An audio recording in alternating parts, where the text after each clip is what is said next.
This is Lisa Miller and Associates Florida Insurance Roundup, your podcast on the people, issues, and regulations shaping Florida's insurance market. Now, here's Lisa Miller. Welcome, friends. Today is our great edition of the Florida Insurance Roundup, and we appreciate you so much for tuning in. We're going to focus today on Hurricane Ian. For those of you who have not been to Southwest Florida, and if you have an opportunity to go, have a reason to go help a shelter, go to one of the food kitchens, or just go be a pal in a nursing home. But whatever you can do, all of us can do something to help those affected. We have seen the devastation of what Hurricane Ian has done to the beautiful counties in Southwest Florida. Some call it paradise.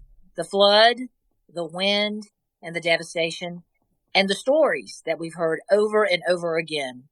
A much heralded story by all the TV stations, all the radio stations, and many others who will have stories to tell about this storm for years.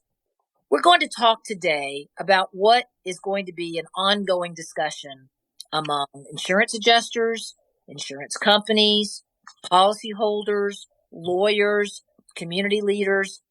And the question is this: how was the home damaged? How was a home completely destroyed? What and who should pay for the damage? And how should people rebuild? Today, I'm pleased to announce that we have Tom Diana, a very seasoned insurance defense lawyer who I've known for almost 25 years. And he has made it his life's work to study damage, how it's caused, who should pay for it, and how we can make sure that policyholders are treated fairly when it comes to assessing the damage to their most prized asset, their home. So I'm going to let Tom introduce himself in this very informal discussion back and forth that he and I will have.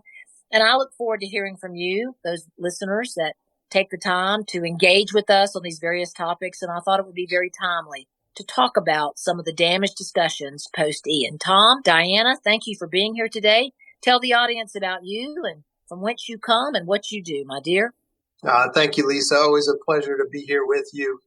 I don't know if it's my life's work, but it has been my life's work to deal with these very issues since the 2004-2005 hurricanes that hit the Gulf Coast and the state of Florida. And through our law firm at Zinnober, Diana, and Monteverde, we typically handle these issues every day and probably will be handling these issues every day for the next 5 or so years after Hurricane Ian as these legal decisions go forward through the courts. And I believe there will be many of those decisions. Let's kick it off today and talk about flood versus wind. In my conversations with the NOAA, the National Hurricane Center, and many other scientists that have been to the area, they talk about the high water mark. They talk about where you can see where the surge pushed the structure many feet. And, talk about what happens when adjusters come on the scene, and should they be looking at watermarks, trees down, holes in roofs? What's your best advice to those that are adjusting a claim and they show up at a property address and either there's no home there or there's damage? What should they look for in flood versus wind? Well, first and foremost, you take care of the homeowner, the policyholder, the occupants, and make sure that they are taken care of, that they're safe, and that nothing is going to happen to them immediately, whether it be by a structure that's in danger of potentially collapsing or that's not secure from people who may want to invade it. That's really first and foremost. And I think that kind of goes without saying. Almost every adjuster, engineer, insurance professional that I've ever worked with has put that, the safety and well-being of the occupants and property owners paramount and first and foremost. Secondarily, a lot of the things that you just described are things that adjusters are looking at. I just wanted to point out that what I've seen in Hurricane Ian are these amazing photographs from satellite images or planes that have flown over the area, and they're property-specific images of dwellings and structures, commercial residential properties, homeowners associations. We're getting these wonderful photographs in real time, as soon as 24 to 48 hours after Hurricane Ian. So in addition to what you're saying about what the adjuster sees when they get out there, one of the advantages that all adjusters will have is the fact that, by the time people get out to a certain property, it could be days later, could be weeks later in some circumstances. It's really hard for the adjuster at that point to recreate what may have happened at the time Ian impacted that particular property. So, and to anyone who's listening, that's part of an adjustment of the loss. I would highly encourage you to subscribe to those types of software that are out there, so you can match up what was happening at the time the event came through to what you're seeing at the time you're actually out there. I think that's very important. So all these resources that are available to adjusters and to insurance companies and to policyholders, I think, and maybe you can help substantiate and even expand, I think it becomes a part of the ongoing adjustment discussion. And I want to remind those that are listening that are talking to policyholders, adjusting claims is a large discussion. It's a discussion with the homeowner and the adjuster about the home itself and the contents in the home and what has happened to the structure. And I think insurance can be very intimidating. And I try to encourage policyholders to have a conversation with their adjuster and to tell them everything they know. And in many cases, policyholders are taking pictures themselves. So what is your advice to both policyholders who may be listening and to adjusters on how we crystallize the damage and make it as a pictorial, if you will, for desk adjusters that are inside offices to get the true picture of that damage? What's your advice, Tom? Yeah, I'm glad you asked that question, because I don't often get a chance to talk to policyholders. I hope that policyholders and a lot of policyholder professionals, public adjusters, are listening or tune in. You mentioned it, that it's a continued dialogue between insurance company and the policyholder. It should not be an adversarial process. A lot of our great courts in the state of Florida have put similar language into their opinions. One of which, that I can't remember the name of the case, but it said, adjusting an insurance loss is not a one-way street. It's a two-way street. It's a conversation. It's a continued dialogue. Just because an adjuster is out there on day 10 doesn't mean that the policyholder can't share with them what's happened to the property between day 1 and day 9. And we do see a lot of adversarial positions being taken, and that's really unfortunate. Most of the adjusters that I deal with, almost all of them, want to get everything right the first time. If they get it right the first time, they don't have to do it a second time. And that's, really what the adjustment of the claim is all about. So the more information that can be collected at the time the adjuster is out at a property, the better off the homeowner and property owner is going to be, the better off the adjuster is going to be, and the better off the company is going to be, because they'll be able to make a decision more accurately and more quickly rather than waiting on information that may arguably exist. You mentioned, we all carry computers around in our pocket these days, and nothing happens in my household without my wife taking a picture of it. So in circumstances where policyholders are out there for the first time, I would expect a lot of them to be snapping pictures and sharing that with, folks, because you mentioned the devastation that happened in certain areas as a result of Hurricane Ian is obvious. It's been well documented. Now that we've got the adjuster, role kind of defined, the care, concern, and caution they have, and being very deliberate in their adjustment. And our adjusters are doing the best they can. They've got conditions down there where their housing is very limited. Some of them are doing 10 and 12 houses a day.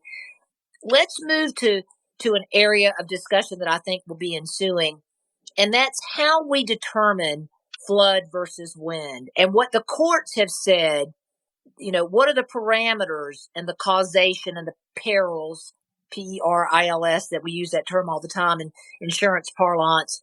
But what are the courts saying about flood versus wind? If you can give us some even of the past storms, some of the big ones, Irma, Sandy, etc. And let's see if we can't educate some of our listeners on the whole flood versus wind dynamic. It is a continued debate, particularly in the HO3 forms, as to which policy covers what. I would encourage all your listeners and anyone who you talk to. We have a tendency as attorneys to complicate things. I'm sort of the reverse. I try to simplify things. If you go to FEMA's website, FEMA will tell you there is a flood policy that covers X and there is a wind policy that covers Y. If you go to Florida's Office of Insurance Regulation website, it says right on there, water coming into a home from the ground is called flooding and is not covered by your homeowner's policy. Wind damage is covered by almost all HO3 policies, and that's literally what is there on the Office of Insurance Regulation website. So sometimes you really want to simplify things like that.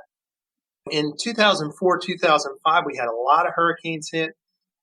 2006, Katrina, didn't really impact Florida all that much, but had a devastating impact on obviously New Orleans, Mississippi, and there was a lot of case law that came out of that as carriers struggled with the adjustment of losses and determining what's covered and not covered under the HO3 policy, at least.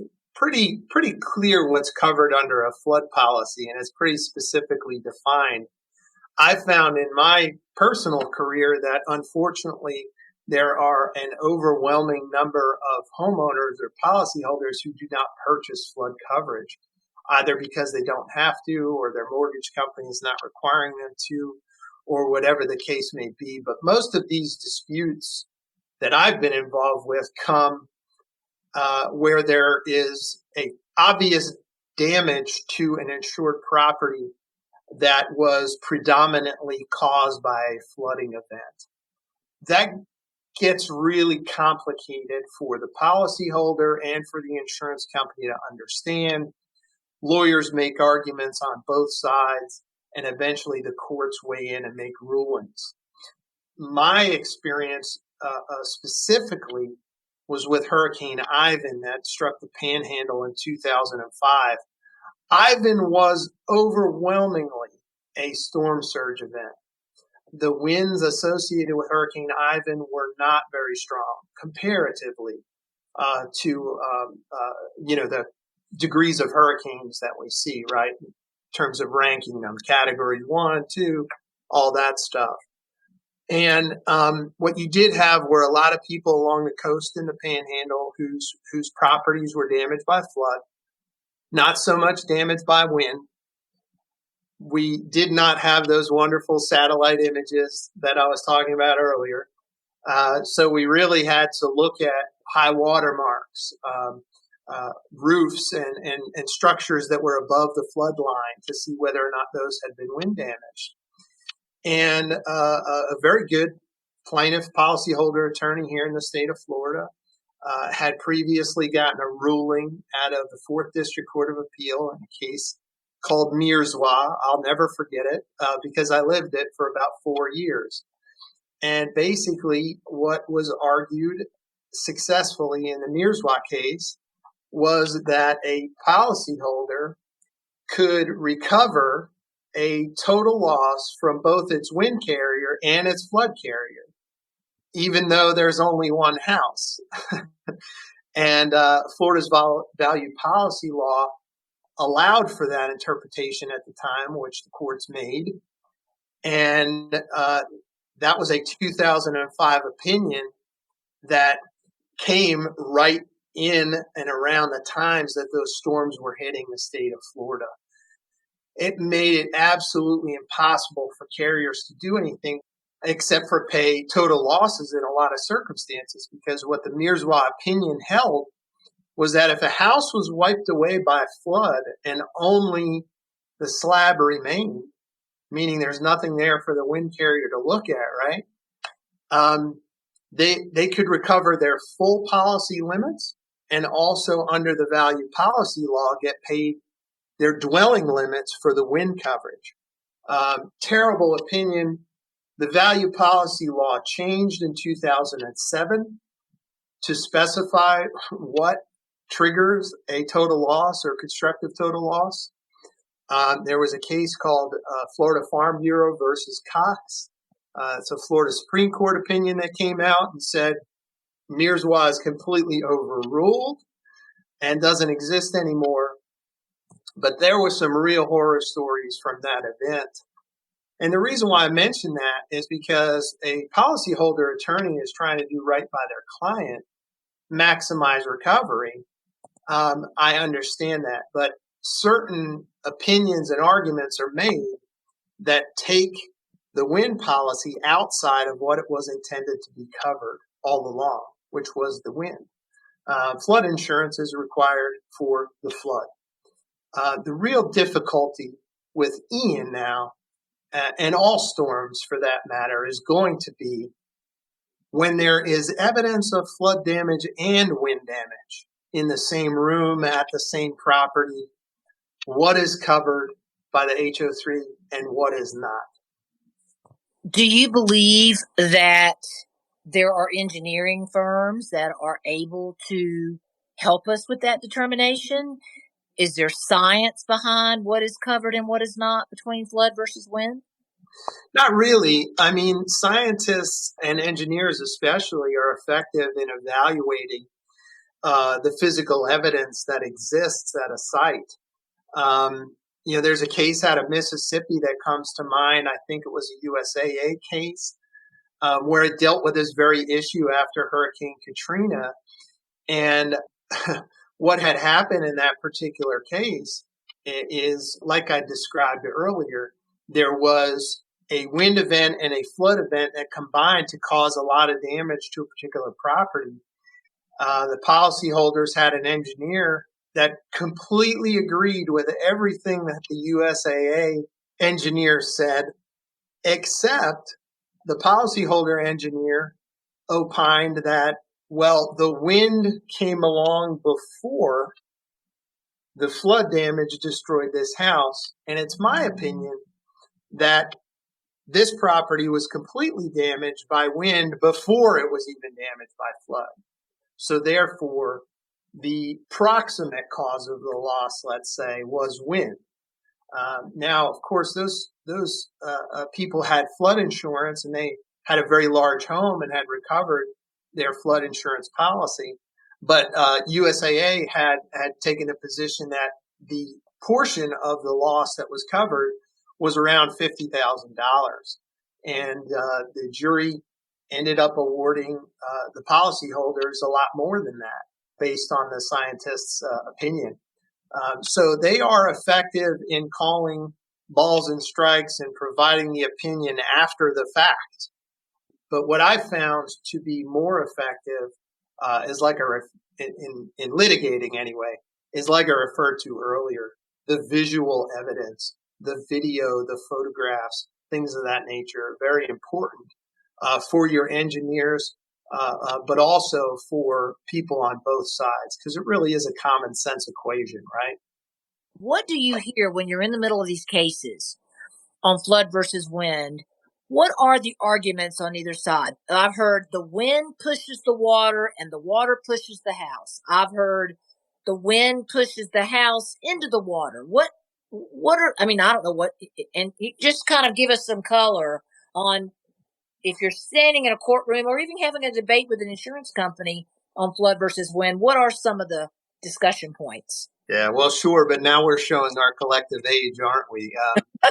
That's what we dealt with all the time. Those arguments were, hey, the wind pushed the water into the house and therefore covered. A lot of the insurance policies have been updated by this point. They include those magic words of whether driven by wind or not. This is excluded. And hurricane, of course, wind damage is covered for the most part, subject to a few exceptions, right? So the main debate these days, and again, this hasn't really happened in Florida since Ivan. Hurricane Irma was predominantly a wind event. Most of the other tropical storms and hurricanes that have hit have been either, almost exclusively flood or exclusively wind. Ian is really that Ivan type of storm that had high winds combined with storm surge. And so that's really the closest analogy that I can draw in my experience. You asked what kind of arguments I've heard. I have heard a lot of crazy stuff. Most recently, as just an example that I think listeners would find comedy in, a policyholder had called up his insurance company and spent 16 minutes on the phone on a recorded line saying that there was water. It was coming in from the storm. There's flooding. Water is everywhere. You need to come out here, expressing the urgency of the situation. By the time the adjuster came out there, they evaluated it. They realized that the home was underwater during the flood, and the carrier denied the claim. A supplement was then presented to the insurance carrier thereafter, where a public adjuster was insisting that a hose bib on the outside exterior of the home had actually caused all of the flooding to the inside of the home. Now we're talking about thousands and thousands of gallons of water that were inside of this home, right? So what nobody knew about until it got into litigation, at least nobody on the other side knew about, was the fact that there was this recorded call of the policyholder at the time of the loss talking about, hey, my house is full of water, and the street is underwater and all my neighbors' houses are underwater. And he had a problem, but his problem was that which a flood policy would cover.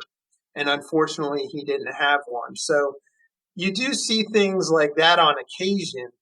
But more often than not, you see a claim being reported by a policyholder, and in all fairness to all sides, the policyholders do not know the distinction between flood and wind.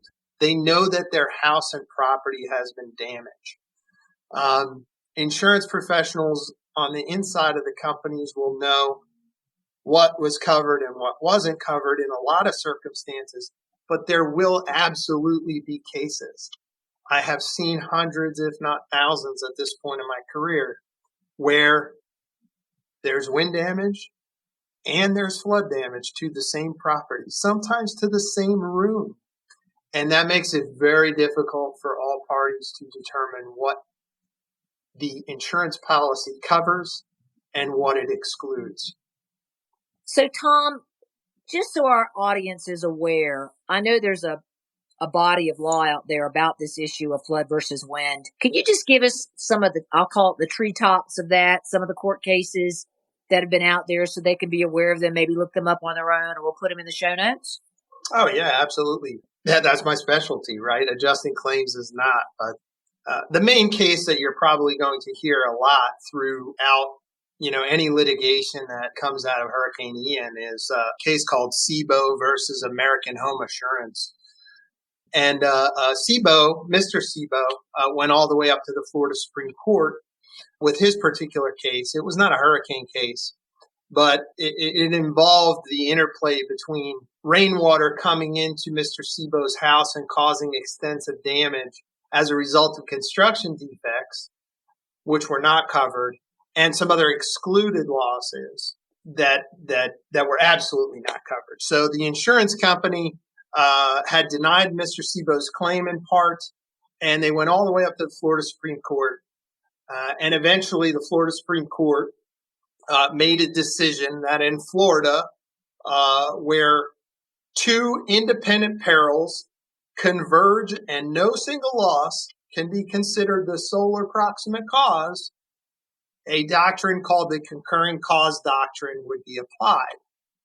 And the concurrent cause doctrine provides pretty simply that where a concurrent cause of the loss cannot be determined, there is coverage under the terms of the policy.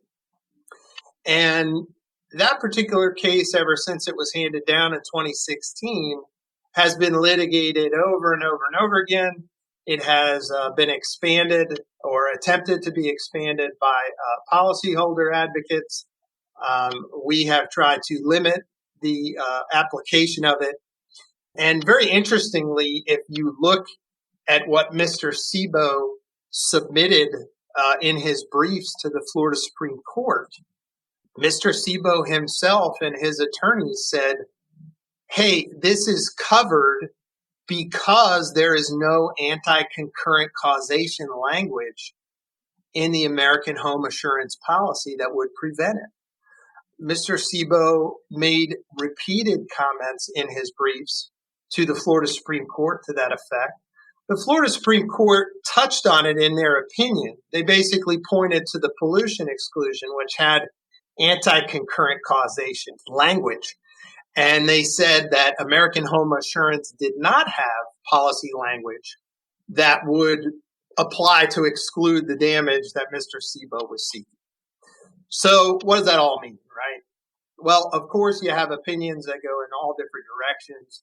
Before Sebo, there was a case called Liberty Mutual versus Martinez, which upheld anti-concurrent causation language. There was an opinion that came after Sebo in 2018 called Citizens versus Salke, or maybe Salke versus Citizens. That was a sinkhole case where they talked about anti-concurrent causation.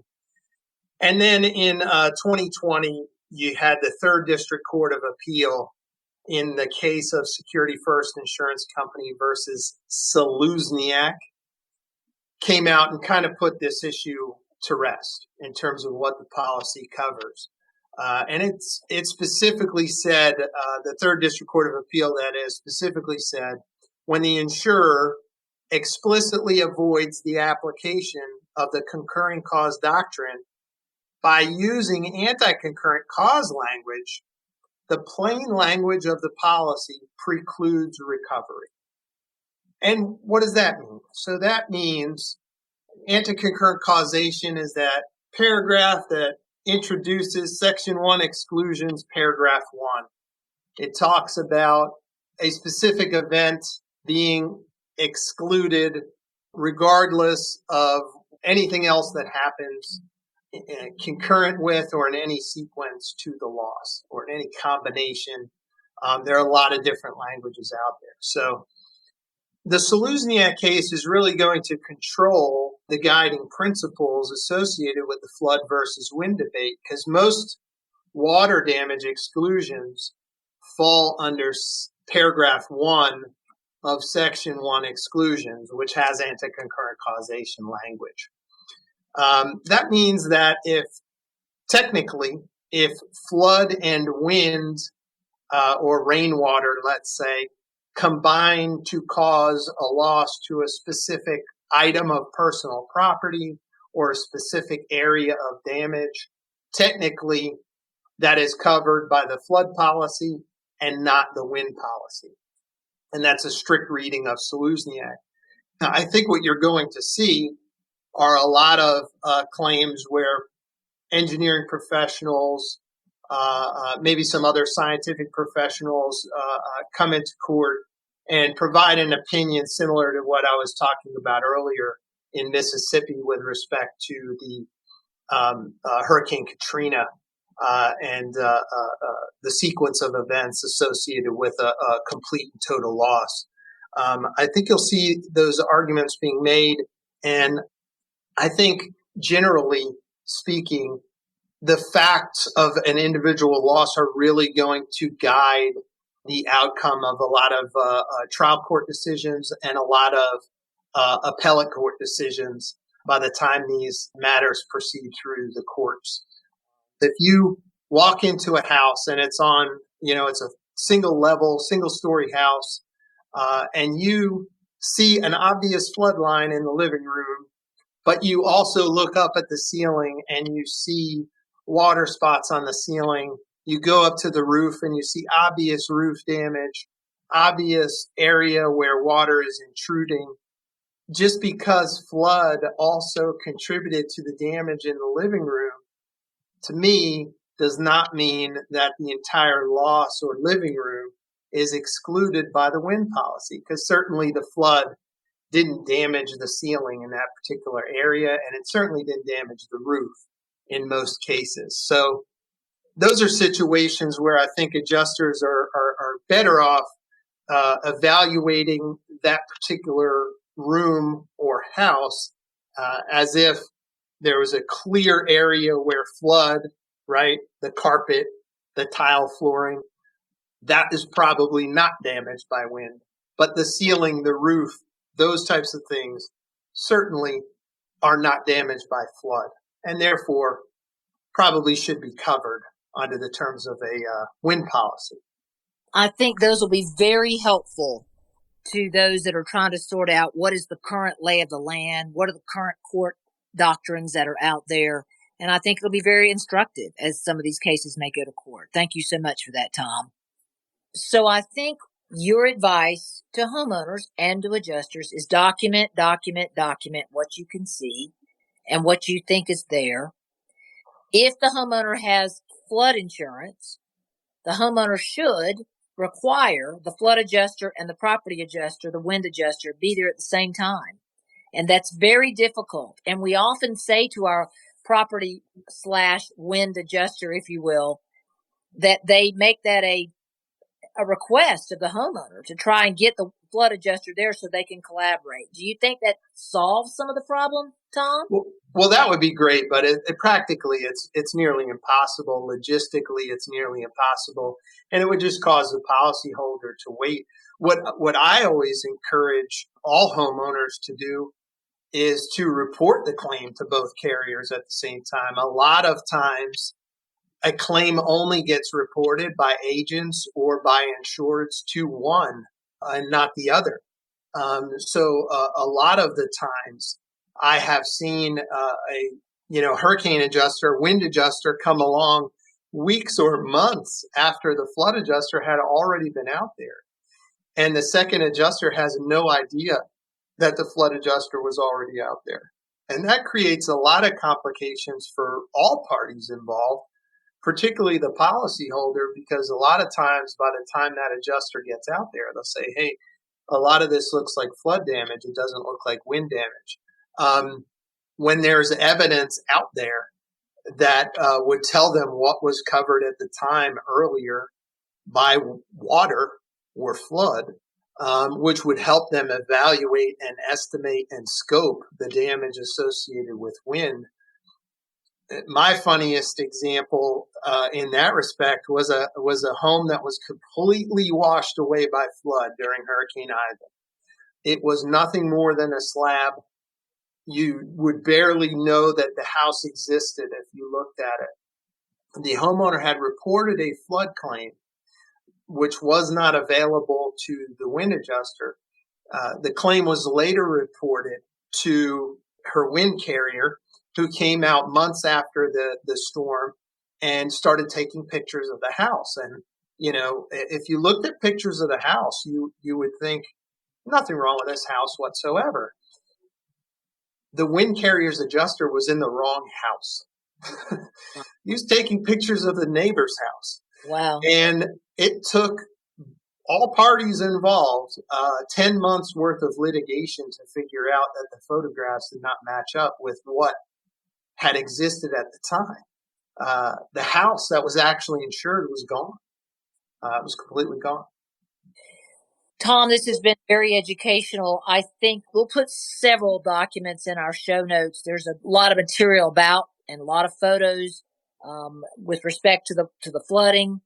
You think of how many homes have been devastated in that area. There are hundreds, thousands of adjusters in the area. I often say that a delayed claim is a more expensive claim and more inconvenient for a policyholder. So I know that these adjusters are working as fast as they can to get the adjustments in from the field, get them into their respective insurance companies, have the insurance companies deliberate back and forth with the policyholder, try to bring these in for a landing. We always have the issue of third parties stepping in. You've heard CFO Petronas in press conferences and throughout the state saying, don't answer your front door. Let us help you as a state entity. Work with your insurance company first. You could always hire somebody if you need to. So some of that advice is being heeded by many of those in the affected area. Tom, I'll let you bring this in for a landing. If you were an adjuster and you show up at a house and that house is gone and all there is a slab, are you anticipating that there will be a collaborative back and forth? Let's assume that the policyholder has flood insurance and has wind insurance. Do you see there being a collaboration between the two, or do you think there's just going to be ultimate friction? No, I do at this day. At this day, and maybe I'm an optimist, Lisa, but I do actually believe that with what's available to us now versus what has been available to us in the past, and going through events like Hurricane Ian, we're at a much bigger advantage these days, technologically and in our minds, intelligently. We know more. The courts have said more, if you want to get technical in terms of the legal aspects of everything. The cases where the slab exists are very easy. The homeowner is in probably the worst day of their life at that point, okay? Their house and all their worldly possessions have been taken by the storm. So common sense is really the guiding principle behind adjusting a lot of these catastrophic claims. You want to make sure the homeowner is safe. You want to make sure they're taken care of. And you want to make sure to scope that particular loss properly or as accurately as you possibly can. Even using those common sense principles to the more difficult types of claims where wind, the house is still there, but there's wind damage, there's rainwater intrusion, there's flooding damage. It's all obvious. Use your common sense and your professional aptitude to determine, I think this was wind and I think that was caused by flood, or I think it was both. In a lot of those determinations, photographs, aerial images, satellite images, all can converge before or even after to assist an engineer or an attorney to evaluate what may or may not be covered. I think if we use everything that's available to us on both sides of this equation, you can absolutely get to a point where the overwhelming majority of these losses can be evaluated, scoped properly, and disposed of before they see the light of day of the courtroom. I am an attorney. That's what I do for a living. But probably 50% or more of the cases that I see should not be even filed. They're mainly, with a little cooperation, you can get rid of those claims and cases before they even get into court. And finally, I'm glad you mentioned a lot of the predatory tactics that are out there. I have seen them firsthand. I have heard from homeowners. You mentioned Paradise. Many of my family have relocated to Paradise in their golden years. And there are a lot of people knocking on doors right now under the auspices that they're there to help. I really hope and pray that we do not see the same type of activity that we saw after Hurricane Irma in that respect. And I have spoken since Hurricane Irma with a lot of homeowners who have had no idea that a lawsuit was being brought in their name or on their behalf by companies who may have done a simple thing like put a tarp on top of the roof or things of that nature. It's very alarming because that drives up the cost of everyone's premium. It drives up the cost of everyone's insurance policy. And I think most people on both sides of this debate that's about to ensue will agree to that. The only people who won't agree are the people who are undertaking those predatory tactics. Tom, thank you so much for joining us today. We wanted to get this out to our listeners. that's a wrap for our Florida Insurance Roundup. You know, so many of you reach out to us after we release these into the marketplace. I hope you'll look at our show notes. My email address is Lisa Miller at lisamillerassociates.com, Lisa Miller at lisamillerassociates.com. Happy to connect you with Tom or any of the other scientists that are there. I even chatted with an engineering firm today that's been hired by FEMA to do an inundation report, to look at how much rain had come down from the sky and how much water it collected in certain areas because the water had nowhere to go. We had so much water previous to the storm. So lots of moving parts. And I'm also hopeful that our listeners will Google online the Animal Refuge Center in Southwest Florida. All of you know that they have a passion for animal and animal health and animal care and rescues particularly. And they're working 24/7 because there are so many displaced animals. For those of you that want to volunteer or want to contribute, we'll make sure to put in our show notes a way for you to engage with that organization. I know I will, and I hope that you will as well. But for now, I wish you all well. For those of you in the field, thank you for what you do every day and the public service that you provide with the policyholders of this state. And we salute you for being out in that hot sun, looking at those claims and trying to get them done as quickly as we can. And with that, that's this edition of the Florida Insurance Roundup. We thank you for being with us. And at Lisa Miller and Associates, we have a passion for client success and for getting the good word out when the time comes. Thank you. This has been Lisa Miller and Associates Florida Insurance Roundup, your podcast on the people, issues, and regulations shaping Florida's insurance market. For more information on today's program, please visit us on the web at www.lisamillerassociates.com.